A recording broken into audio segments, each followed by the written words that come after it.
Hey friend, welcome to the Get Rooted in Health podcast. I'm Gabby Flater, a faith-led wife, mom of 3, certified nutrition consultant, personal trainer, and passionate about changing lives. I know how frustrating it can be to navigate the health and wellness world. You want to be motivated to prioritize your well-being and wish you were more educated when it comes to cultivating a healthy home. Maybe you're a mom who's completely burnt out and needs a fresh perspective on life, or you're searching for a place to feel seen, heard, and encouraged in a godly manner. No matter if you're doing the dishes, getting your sweat on, or drinking reheated coffee while watching the kids play, there is always an opportunity for growth. If you are ready to finally take action about these desires and are ready to learn, grow, and transform your mind, then you are in the right place. It's time to establish deeper roots so you can enjoy a more fruitful and fulfilling harvest. Let's dig in.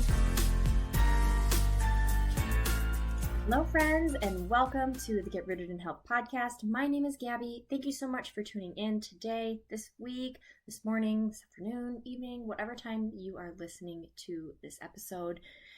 Maybe you are sipping on some coffee or tea, or you're out on a run or working out, or you're doing some laundry, or whatever it is. Thank you for allowing me to be part of your day and your time. I value our time together and just being able to encourage you, meet you maybe where you're at. My goal is always to just be relatable and just continue to show up as best I can for you guys in this time of life when I am busy with 4 kids and staying home, raising them and doing all the things. And we are in a heavy season with tax season. And I know I'll touch on it more in a different episode, but yeah, sometimes time is just hard to come by, and then when I have the time, I don't have the brain energy to give to anything else. But anyway, we are here with a new episode, a new week, and I'm excited to talk to you guys. But real quick, as I was queuing up everything, and I saw a commercial for it last night too. I saw this weird symbol on my computer, and I hovered over it, and it's this whole AI thing, and it's that Copilot, whatever. And then I saw a commercial for it. I believe it was last night for the first time, and I looked at my husband and I was like, man, that stuff kind of weirds me out, creeps me out. Not gonna lie, I'm like, I don't think I'm gonna ever use that. And I mean, I'm sure many of us, or many of you listening to this podcast, they're just so different. We're all different. But me personally, I just find it, all these advancements, while so much of technology is awesome and all the advancements and all the things, but man, some of that stuff is starting to get real close to home, and I feel way too human-like for me. Where I don't really want artificial intelligence really doing anything for me. I'm all for convenience and making things easier and saving time and being efficient and all of that, but I don't know. It can do some pretty wild things, and on my laptop it was what does it say?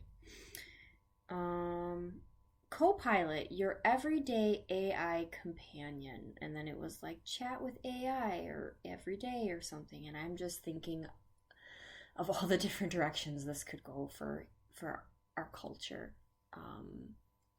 And again, while I think it's amazing the ways that technology has served us well and gotten us really far in society, it's also really hindered us. It has made us lazy. It has destroyed human interaction in many ways. And I don't know. So anyway, that's my 2 cents. I'm no judgment if you're I'm all about it. I just get really nervous of the kind of information that kind of technology has and can just spit out anytime anyone wants to talk to it. Is that what you call it? It? I don't even really know. I feel like it's supposed to be very human-like, and I don't know where to put that thing.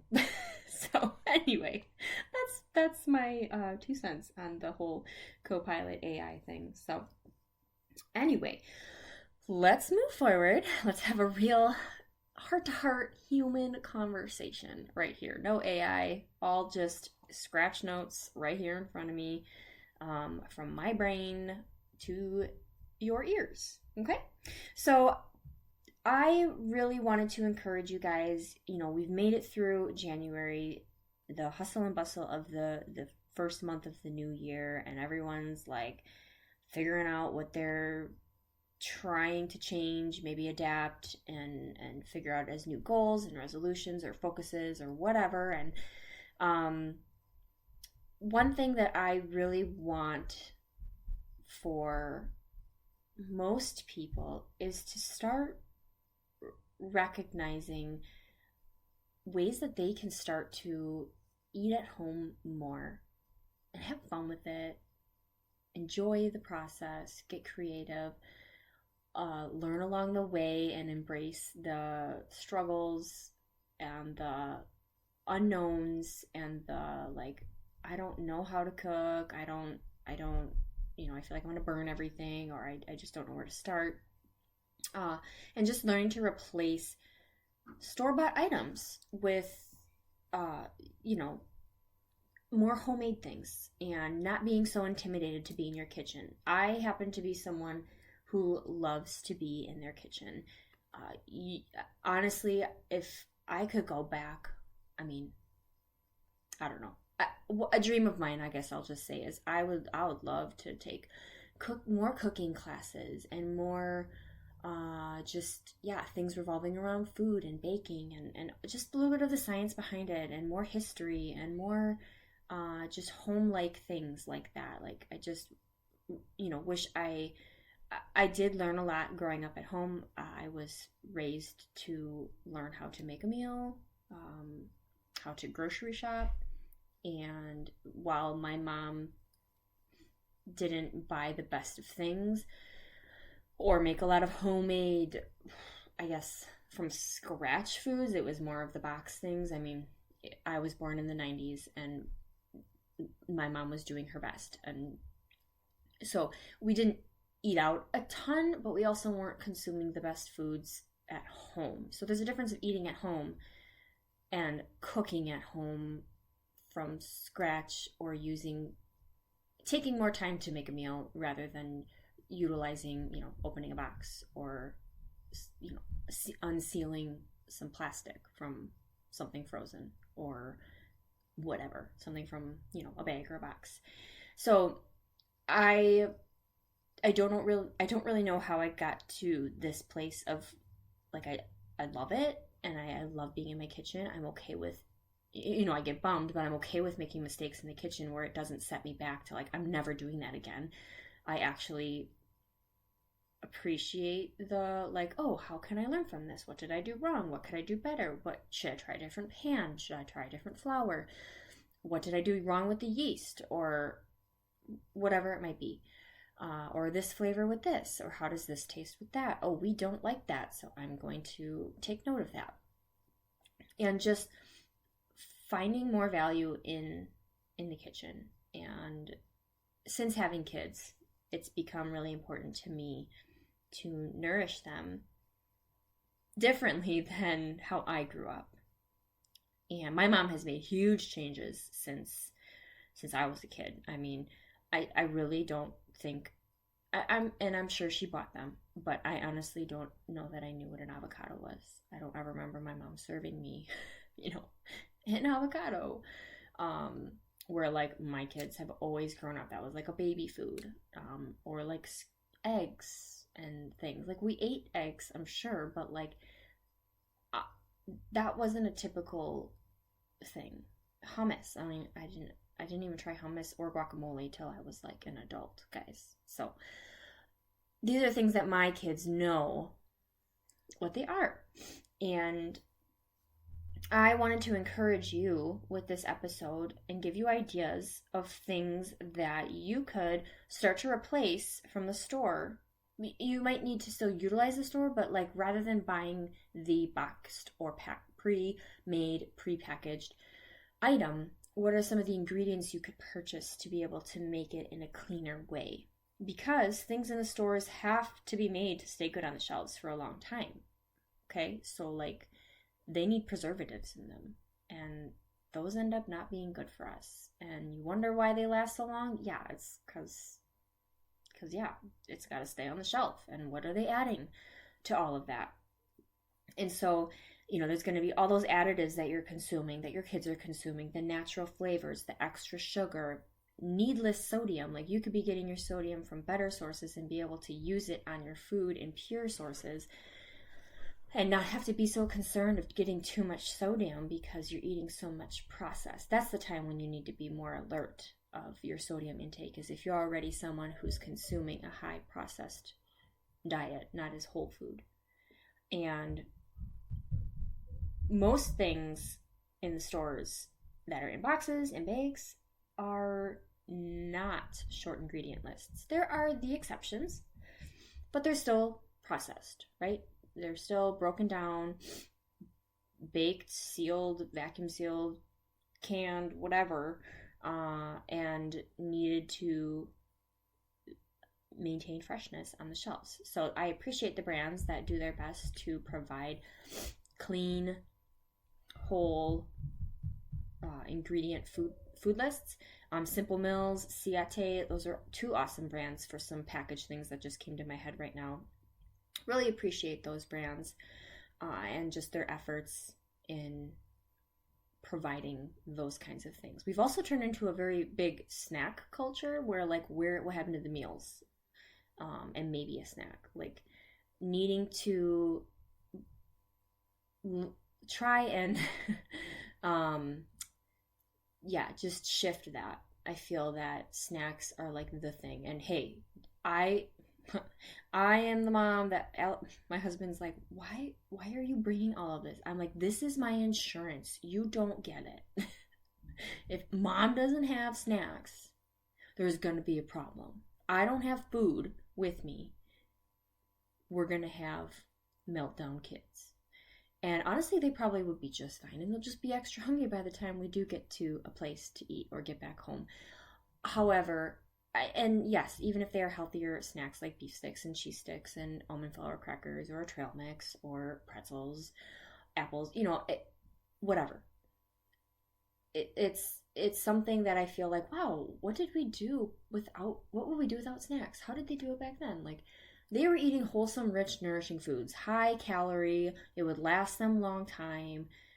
They would forage maybe some berries or an apple from a tree, and then they'd come and have dinner. Like, it wasn't like mom had snacks galore and, it's snack time, kids. And man, I mean, I'm guilty of it too. And not to put guilt or shame on you. It's just like, wow, like just think about it for a minute, how much money we spend on some of those things and how can we do a little better. And that's why I really try to focus on getting like some of our breakfasts in the week, like really big on the protein and some fats so that they're nourishing.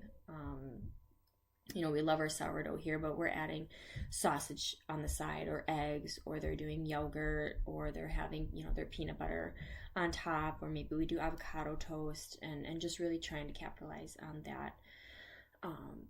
So that it's just not just empty carbs. Hello, cereal. Like, that's the kind of stuff I grew up on and my husband grew up on. Yeah. Not that my kids have never had cereal, but it's definitely not the main course. I just realized that my audio was not set up with my microphone, so I apologize if there is a change in the sound. It should be better quality.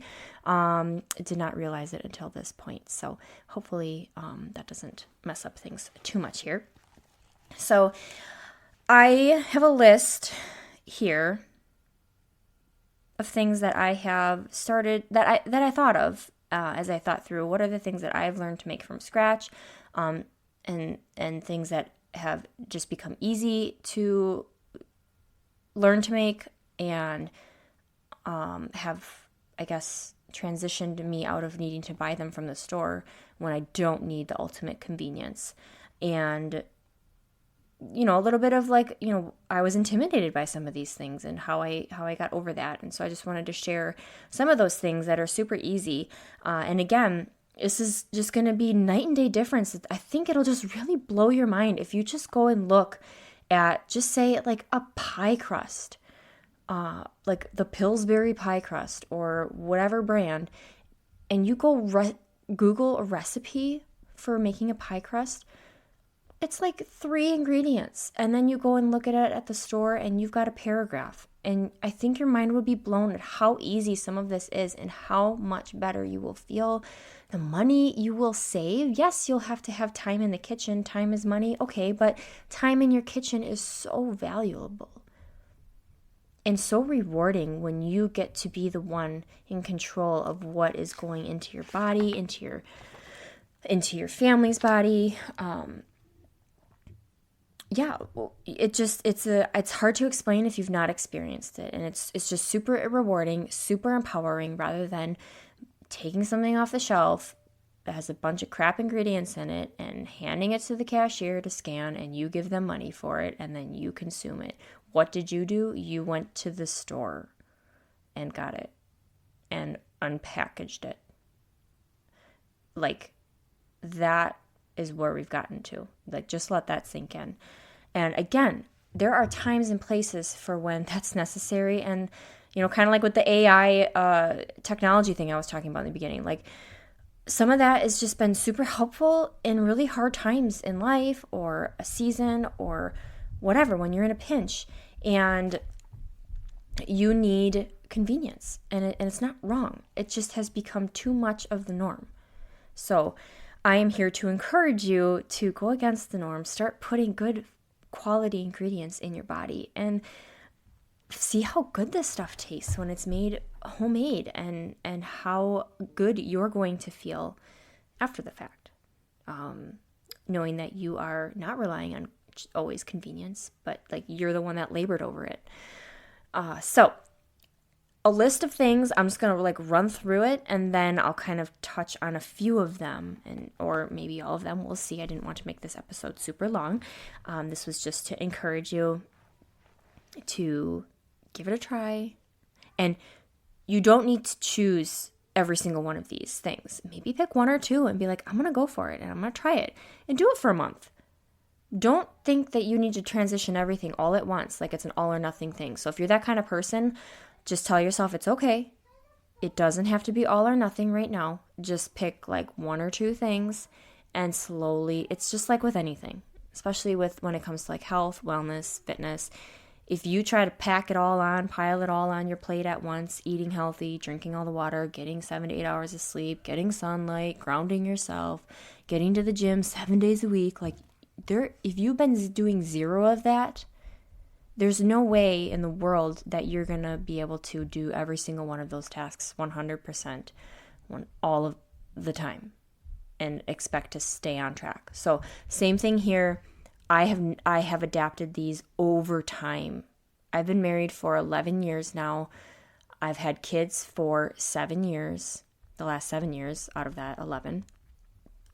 And I will say that I've come a very long way from, just like, I was intimidated by some things. And then, like I was a healthy eater. I was very mindful, but I guess I've just come a really long way in terms of becoming very efficient in my kitchen and very knowledgeable about things and how flavors work together, or oils, and using butter for this and olive oil for that and a flour for this. And I've become more comfortable with yeast, and I know how long something's going to take me, so I can prep it knowing that I can let that sit while I'm doing something else. So I've found a rhythm in my kitchen, and it's sometimes hard to teach people because it's just something that I've found that works for me. And I've done it enough over and over and over again that it's just like it's like a dance in the kitchen, and it's a beautiful thing. And sometimes I'm like, wow, how did I get all of that done? Like, I don't understand how I knew that those needed to be in the oven, and then when those got in the oven, I could do this, and then by the time I was done with that, then those would be done, and then I had these on the stove, and like, it's like you got to get everything, ready and hot at the same time, and somehow, some way it happens. Definitely wasn't perfect from day one. So trust me, it's taken years to just implement like all of this list. And so, like I mentioned, these are the things like pie crust, bread, whether it's made with yeast or sourdough, and that can be sandwich bread, it could be French bread, it could be sourdough bread, it could be dinner rolls, you name it. Yeah, you can make simple ingredient breads. Bone broth, pizza, which is a dough, a bread. Spice blends. You would be surprised if you read some blends of spices. Maybe you're getting a taco seasoning or a chicken thing or a steak thing or whatever. Be mindful, they do add anti-caking agents or oils or sugar to those things, and it's just unnecessary. Again, they got to keep that stuff on the shelf. They got to keep it cheap and cost effective for them. So do yourself a flavor. Do yourself a favor and put those flavors together on your own. Okay?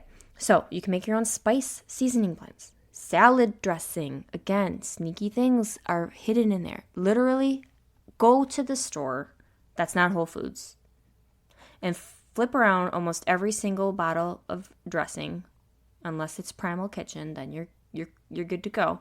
But that's pretty pricey to rely on all the time. Trust me. Every single one. You're either paying for water or you're just paying for junk oils, soybean oil, canola oil, sunflower oil, safflower oil, or a whole blend of it all. No thanks. No thanks. You don't want that. Talk about you struggle with inflammation, ache joints, and they also sneak sugar in all of those. Yeah, people put salad dressing on their salads like it's nobody's business. So guess how much you're consuming? And you think you're eating healthy. Yeah. Make your own.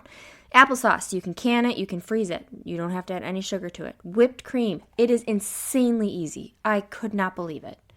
Sure, you could buy some cool thing that has like that canned stuff where it like, squirts it out. Did you like that? Sound effects. But literally, you buy a thing of heavy whipping cream, you add some vanilla, you add some honey or syrup to it, or none at all if you don't want any sweetener, and you whip that sucker on high, and you've got, in 5 minutes, a beautiful fluff you can dollop on your pancakes, your pie, whatever you like whipped cream on. And it is clean ingredients and tastes wonderful. And it's insanely easy. So whipped cream, that I wouldn't know how to preserve. Like, you'd have to like use it up. So make it when you know you need it. So heavy cream. Mac and cheese. I do rely on the Annie's or Kraft or whatever mac and cheese every now and again, but it's as simple as just getting some noodles, shredding cheese, milk, butter, salt, pepper. Just look it up. It'll all come together and be a creamy, delicious meal without all of the extra stuff. Tortillas and pancakes. That is my list. And notice, most of these things just are real simple ingredients. Majority of these are like flour, salt, water, olive oil, or coconut oil, or butter, ghee, lard. I've been using lard in my tortillas now because we had rendered some lard from pigs we got last year that were raised on my parents' land. I got some more pig this year now that we got our pig meat. Our freezers are stocked, by the way. It is so awesome. Full of beef and pork and chicken. I buy right now. I'm still, I'm working my way into that realm. So I do have a source of a farm that I do want to buy more from, whole chickens. But right now we just get what we get. It's not organic. It's not always clean. But I always make sure that I'm not getting chicken that has like natural flavors added to it or carrageenan or however you want to say it. If you actually look at a couple packages of that at some stores, will have some things. If it doesn't just say chicken, then don't get it. You don't need things added to your chicken. But that was just a complete side note there. But yeah, most of these things are simple ingredients. The flour, salt, water, oil of choice, butter or fat of choice, and spices. Also, shredded cheese. Stop buying bags of shredded cheese. Just get yourself a shredder or use a food processor with a shredder attachment. Shred your own because, again, anti-caking agents. They add things to the cheese. Just buy a block of cheese. Read the difference of ingredient labels on a bag of shredded cheese and a block of cheese. There is a difference. They are not the same. So, and what I'll do is I'll shred things up. I've learned, so I grew up in a larger family. My husband did. We've always been part of cooking and making meals for things or for family gatherings, and buying in bulk or learning to freeze or prep things just has always been something I've known and grown into. So sometimes when a good cheese is on sale, I'll buy a bunch of blocks. I will shred it up and then I will freeze them in portioned out bags, 8-ounce, 10-ounce bags of shredded cheese. And then I can pull them out when we have a taco night and be like, oh yeah, do I have any cheese? Yes, I do in the freezer. I've already shredded it. It just has to thaw. So you wouldn't believe how much I utilize the freezer. I'd use it a ton. So pie crust, just going back to that, it's literally flour and salt. You mix that together. Then you cube up cold butter and you work that in either with your hands, with a pastry cutter. I think that's what you call it. Or if you have like a food processor, it literally takes 30 seconds. It makes it a crumbly crumble. Then you start slowly adding in ice cold water and it starts to form a dough ball. Then you flatten it out into a disc and you let it sit in your fridge for 30 minutes to just let the butter harden so that when you bring it out, you can roll it out into your own pie crust. And it's beautiful. And it works for pies, pot pies, anything that you would need that for. Bread, yeast really intimidated me for a long time. And I couldn't figure it out. I used to buy frozen dinner rolls for my husband. We would either do Pillsbury or I would buy the frozen Roadies brand or something. I don't even know. And I've even shared it, and I'll just share it in, I think, probably these show notes or the email that goes out with this episode, of just how simple it is. I found a recipe for 1-hour dinner rolls. I know I've shared it before, but they are my go-to. My husband absolutely loves them. My kids do. All my kids do. With honey, butter and honey on them. They love that. But I will bake a double batch when I know I'm low on them and I'm making more so that I have a bunch to freeze because they will pull out of the freezer and I will reheat them. I will usually undercook one batch so that, when you come back to pull them out of the freezer, then they're not too overcooked. So just a tip there. But yeah, we make sourdough all the time. We make sourdough pancakes all the time. And I'll freeze extras if I make a double batch. It's just so that I have insurance. Muffins, like all those kinds of things. I'm not buying Little Debbie. I'm not buying Little Bites. I'm not buying frozen waffles or frozen bagels. Like we're making it all because I have the time and the space for that. And I've practiced one thing at a time. I didn't learn how to make tortillas and pancakes and bagels and English muffins and bread all at the same time. Like, no. I've been doing sourdough for the last 4 years now, this month, or as of January. And I didn't start making all of those discard recipes easily until after I mastered, just making the bread itself. And then learning about different flours I could use and incorporating einkorn flour. So it's, again, not going to happen overnight. Bone broth, those are things where you can start sourcing local. You can find people that have farms that have grass-fed bones. If you have organic chickens, I usually will not use non-organic for any bone broth. It just doesn't feel clean to me. You can do what you want. I just don't prefer it. So if we've bought chicken with bones in it that's not organic, then I won't save those bones personally, because I am like legit cooking the heck out of them, and I don't know what that animal lived like and how it was taken care of, and I just don't want that leaching into all this broth. It's not my thing. So I will throw them in bags. I will tell everyone to save it if it's worth saving, and then when I have enough in the freezer, I will pull them out and whip it up and put it in a pot and let it simmer, whether it's in the crock pot or on my stove, for probably a solid 2 days. I really like the 48-hour thing. And then I have learned how to pressure can it. I froze it for many years. So you could save old yogurt containers, sour cream containers, whatever you've got, and you can freeze it. I don't have that kind of freezer space anymore with the way that we've gotten meat, and now that I've learned the skills of pressure canning bone broth. But that stuff gets expensive, especially if you want the good kind. Kettle and Fire is a real awesome brand if you can afford it, or if you want something at the store. Kettle and Fire is a really good one. Just be mindful of other brands that are going to have added sugar or natural flavoring. Or I always laugh at the ones that say like chicken flavoring, and I'm like, what does that even mean? Chicken flavoring? Like, why isn't it just like chicken? Or I don't know. It just sounds like they made up something to taste like chicken. So it just always makes me laugh and cringe.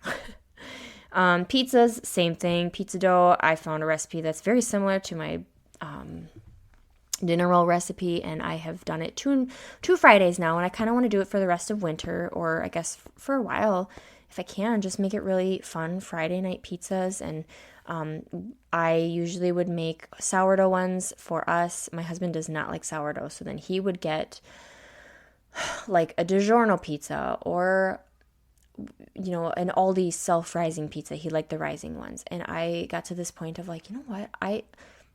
It doesn't have to be sourdough everything. And every now and again, sure. But I want to find something that I know he'll eat, and it'll be way better ingredients, and let's play around with it. And so, we did our second round of it, and he really liked the sauce this time. And then, because it's a whole other story. So I made a more flavorful sauce. I did a little bit better on flavoring the crust on the edges. I want to perfect that a little bit better, but it's kind of fun. It's just like playing restaurant, you get to be the owner of your own restaurant. So, I know that's not everyone's passion, and you don't have to go all out like I do, but again, really wanting to encourage you this year to start making some more things at home. Whether it's you've made 3 things in the whole year now, that's huge. That's 3 things you weren't doing. So maybe that's like pie crust. Maybe you learn sourdough, and maybe some applesauce. Like here, I'll talk about the applesauce quick. We buy applesauce or apples in apple season, and we whip it up into applesauce, and we've canned over 30 jars, probably 40, I don't know, 30 to 40 jars of quarts of applesauce in our basement. And you can also freeze it as well. Again, always optional. And then we have those. We'll pull those up when it's like we need something extra for this meal. Usually it's like a night or applesauce goes really well with like pork. So sometimes we'll have that, or just like on a night when there's tacos, or whatever. It could just be a filler or a great time, for a snack for the kids. Or you can add it to oatmeals in the morning to sweeten things. So you are in control of those ingredients. So, you just pick a few things that really you're like, I buy a lot of this. Just look at the list, think about it, or think of the things that you buy, and how can you start to just source the ingredients you need to make it homemade. Because yes, I'm not growing my own wheat. I'm not milling it.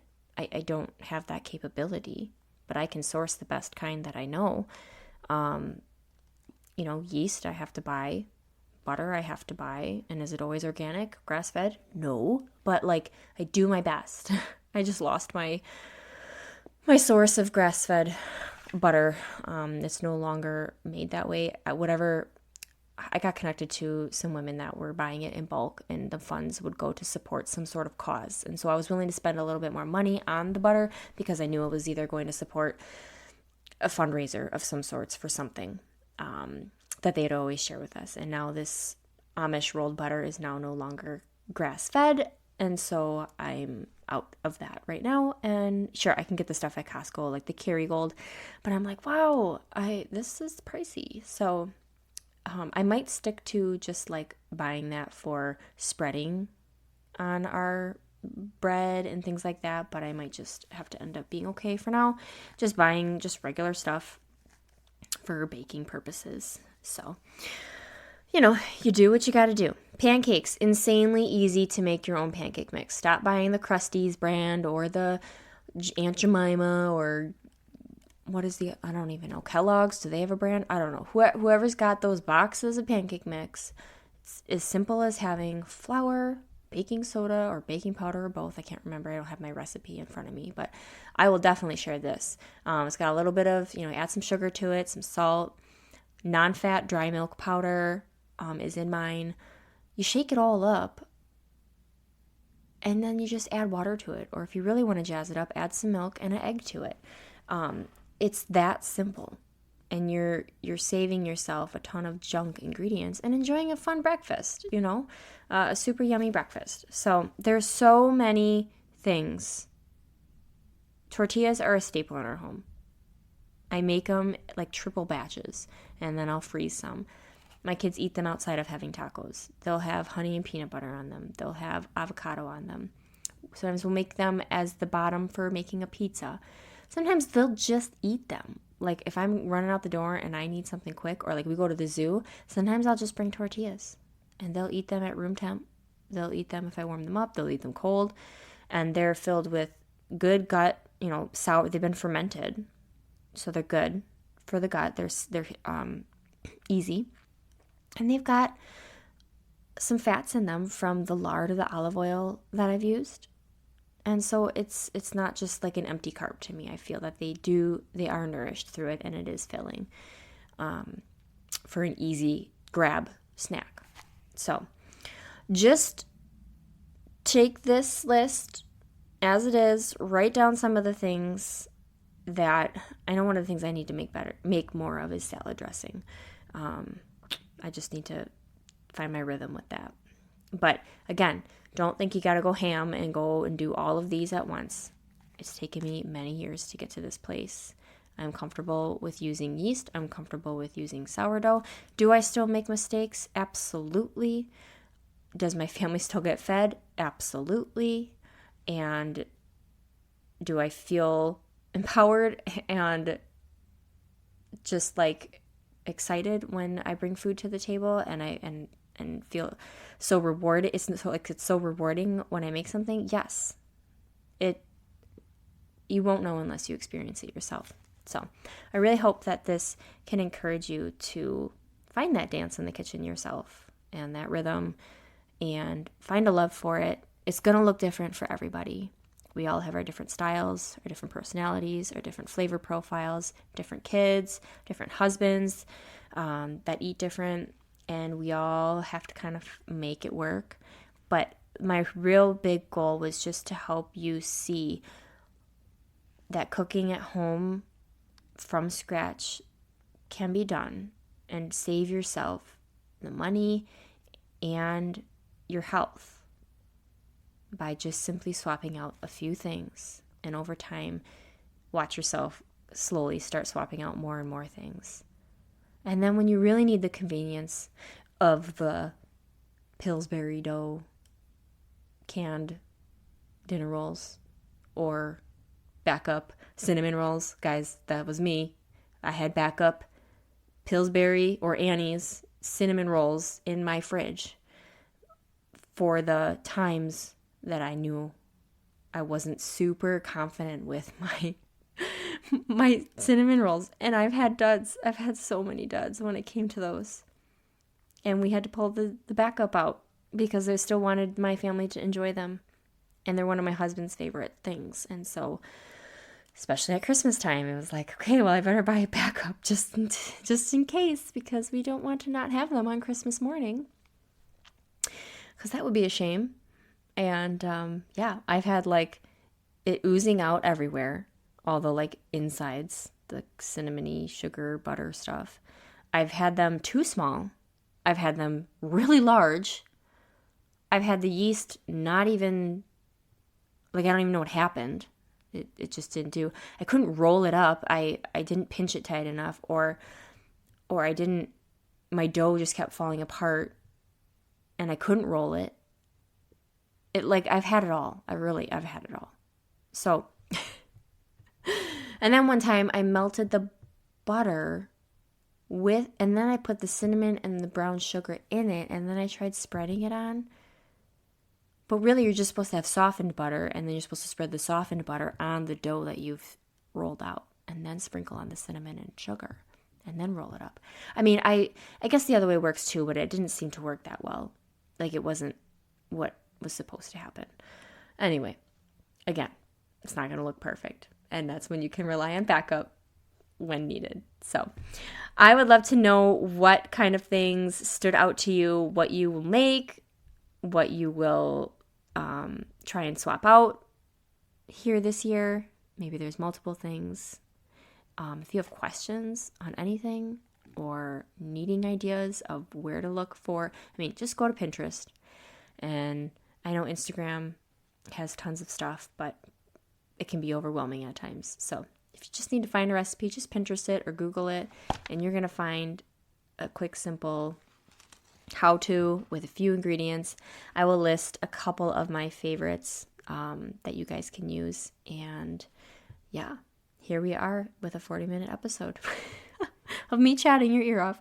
I hope that you found value here today. If so, it would mean the world to me if you would share this episode with someone that you know would find value here. If you would share it on your social media and tag Gabby.GetRootedInHealth, and we can get this in front of more and more people so that we can help them live healthier, happier lives. All right, happy cooking, friends.